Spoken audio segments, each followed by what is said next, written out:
Chacun de nous, à un moment donné, s'est posé cette question que toutes les générations précédentes se sont posées.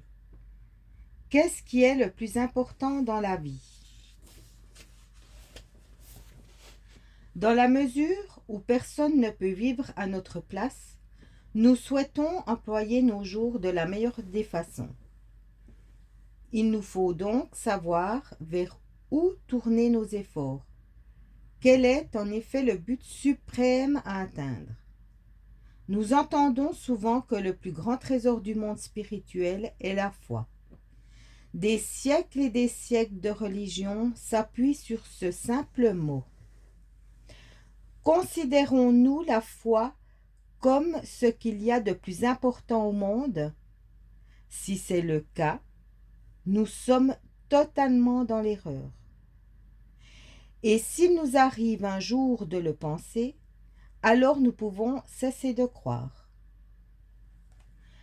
Le passage que je viens de vous lire nous ramène au premier temps du christianisme. Et comme nous l'avons vu, ce qui demeure aujourd'hui, c'est la foi, l'espérance et l'amour. Mais le plus grand des trois, c'est l'amour. Il ne s'agit pas là d'une opinion surfaite de Paul, l'auteur de ces lignes.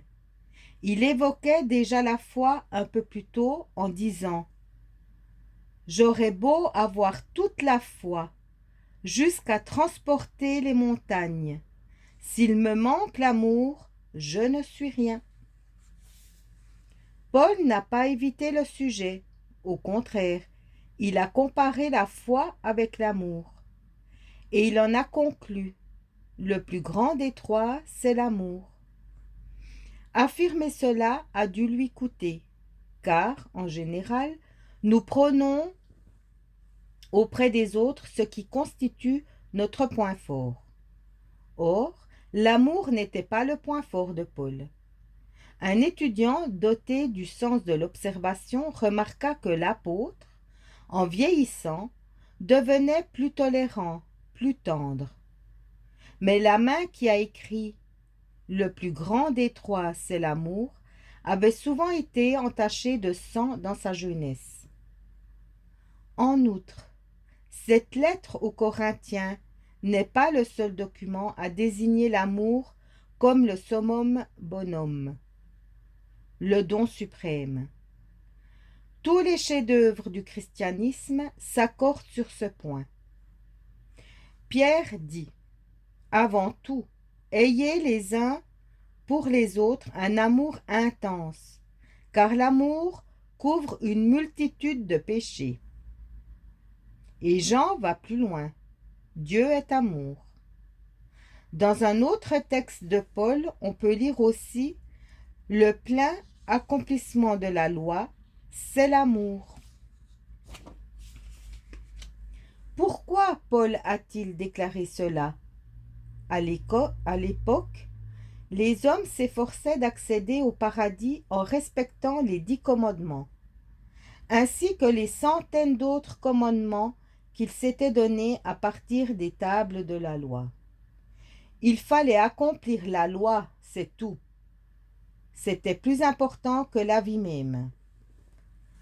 Alors le Christ a dit « Je vais vous montrer une façon très simple d'atteindre le Père. Si vous apprenez cela, vous pourrez faire des centaines d'autres choses sans craindre d'offenser Dieu. C'est l'amour. Si vous aimez, vous accomplirez la loi, même sans en avoir conscience. » Nous pouvons vérifier par nous-mêmes que ce conseil fonctionne. Prenons un commandement au hasard. Tu aimeras le Seigneur ton Dieu par-dessus tout. Voilà l'amour. Tu n'invoqueras pas en vain le nom du Seigneur ton Dieu. Oserions-nous parler superficiellement de quelqu'un que nous aimons? Souviens-toi du jour du repos pour le sanctifier. Ne sommes-nous pas souvent impatients quand nous attendons le jour de retrouver ceux que nous aimons et de nous consacrer à l'amour? C'est exactement la même chose qui se produit si nous aimons Dieu. L'amour exige que nous obéissons à toutes les lois de Dieu. Lorsqu'un être est empli d'amour, il est inutile de lui imposer d'honorer son père et sa mère ou de ne pas tuer. De même, exiger de l'homme qui veut le bien de son prochain qu'il ne vole pas revient à l'offenser. Comment pourrait-il voler quelqu'un qu'il aime? Et il serait tout aussi superflu de lui demander de ne pas mentir ni trahir. Jamais il ne porterait de faux témoignages, et jamais il ne pourrait convoiter la personne aimée d'un autre. C'est trop, trop beau. Ça, c'est moi qui le dis.